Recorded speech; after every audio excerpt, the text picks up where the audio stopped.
Recently, Cathie Wood said that we could be in a global recession. Now, if you don't know who she is, well, Cathie Wood is a big name in the world of finance.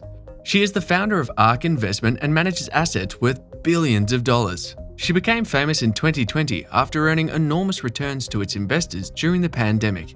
However, her recent record has been disappointing, and many investors have started to question her stock-picking talents. Her company's ARK Innovation ETF, or ARK, has also taken a beating in the recent market downturn. And the worst of them all is that she lost 65% of her net worth as tech stocks took a beating in 2022. But looking at the data, she might be right.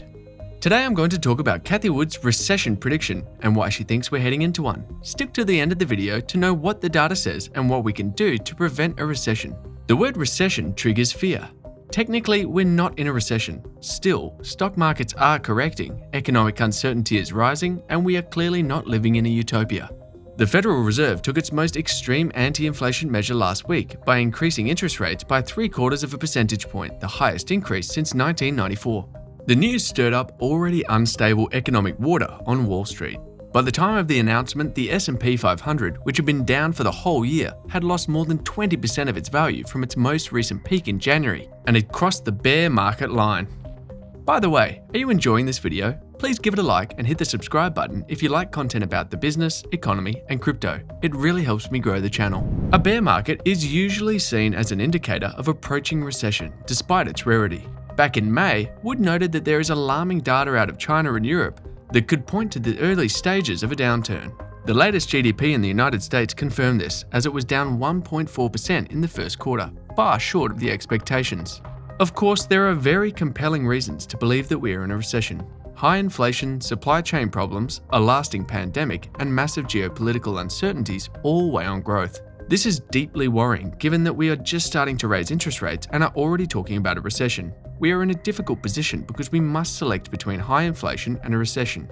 Raising interest rates significantly would undoubtedly reduce inflationary pressures, but it would also drive us into a recession. Jerome Powell, chairman of the Federal Reserve, has confirmed this, saying that he cannot promise a soft landing as the Fed gets control of inflation. It may seem like we are set for more pain either way, and that's why the market has recently become so volatile. Cathie Wood's strategy for the slowdown is to invest in innovation stocks. She feels that supply chain issues and Russia's invasion of Ukraine have caused many problems for equities, bonds, and cryptocurrency. She thinks innovation tends to gain traction during difficult times. Innovation solves problems. Wood also believes deflation is a bigger risk than inflation. For her, inflation metrics such as the Consumer Price Index and the Personal Consumption Expenditures Price Index are lagging indicators, whereas forward-looking indicators tell a different story. The dollar is up 15% this year, which she said is a huge increase and a powerful anti-inflationary force. Wood thinks that the Fed has delayed responding to various market signals, including consumer sentiment, a flat yield curve, and growing credit default swaps. Consumer sentiment, as assessed by the University of Michigan, recently reached an all-time low. So Wood thinks that the velocity of money will begin to decline. When consumers lose trust, they are scared to spend. A significant increase in consumer installment debt shows that small firms are pulling back their credit lines, which always occurs at the beginning of a crisis and leads to a reduced consumer savings rate, so I don't expect consumers to rush out there. High inventories at Walmart and Target suggest more widespread problems among retailers. Cathie counts the big box retailers among the 2 best supply chain managed companies in the world. She said, if they have inventory problems, then we think that inventory problems are much broader based. Wood expects Walmart to follow Target's steps and cut prices to move excess inventory. Her prediction is that price cuts will also slow the velocity of money as consumers wait for lower prices. That will likely happen in the gas-powered automotive sector, where disruptive innovation is accelerating as consumers, spurred by high gas prices, seek to transition to electric vehicles more quickly than expected. On the other hand, Citigroup is forecasting a near 50% probability of a global recession. Citigroup said, the global economy is flashing a number of yellow lights at present, which flow from the persistent supply shocks but also increasingly from central bank tightening and the effects of tighter financial conditions and higher inflation on the behavior of consumers. But the question is, how could a recession actually happen? Economists have blamed this rapid inflationary burst on a few main causes. Consumer demand remains at an extremely high level, boosted by savings gathered earlier in the pandemic, thanks to government relief and reduced economic activity, as well as by more recent wage increases. But keep in mind, last week the Federal Reserve Chair, Jerome Powell, said that wages are not principally responsible for the inflation that we're seeing. Suppliers are struggling to meet consumer demand, and they are handicapped by pandemic-induced factory shutdowns, global shipping delays, reduced production, and more lately, Chinese lockdowns. The war in Ukraine and the sanctions imposed on Russian fossil fuels have made matters even worse. During this supply shortage, people have started to move some of their spendings from products to services, reversing earlier pandemic trends which have caused prices to rise in those sectors as well. So naturally, the next question in this saga is, can we prevent recessions? The short answer is, not really. Try as they may, politicians and government officials can do little to prevent recessions.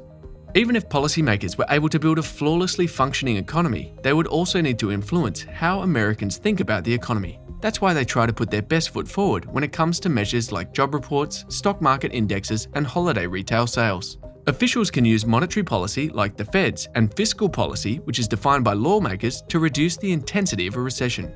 Fiscal policymakers can try to minimize the effects of recessions. One reaction may be targeted tax cuts or increased spending on safety net programs like unemployment insurance, which kick in automatically to sustain the economy when it is struggling. A more active approach might involve Congress permitting new spending on, say, infrastructure projects to boost the economy by adding jobs, increasing economic output, and increasing productivity. Though this could be a tricky prospect right now because such spending could enrage the inflation gods. What happens next year and beyond is quite frightening, and economists, politicians, Wall Street traders, and just about everyone else are becoming extremely anxious that a severe downturn will strike in 2023. Now you may be wondering, should we even listen to Cathie Wood? This is a valid concern. After all, she lost 65% of her net worth as tech stocks took a beating in 2022. In her defense, she is a thematic portfolio manager, and her sector has been sold down at an astonishing rate. I believe we overhyped her in 2020, but we are also blaming her too much right now. After all, short-term market results cannot be predicted, and no one is immune to a market crash. But regardless of what you think of her stock picks, it is worth following what she has to say about the economy because she has access to some of the best resources in the investment field. When you manage so much capital, you just have access to better information than a regular person. It does look like a recession is inevitable. What is your investment strategy going forward into this economic mess? Let me know in the comments below. If you learned something new from today's video, click the subscribe button and hit the bell icon to be the first to see my next video. I make deep dives like this every week where I uncover the secrets of money and business.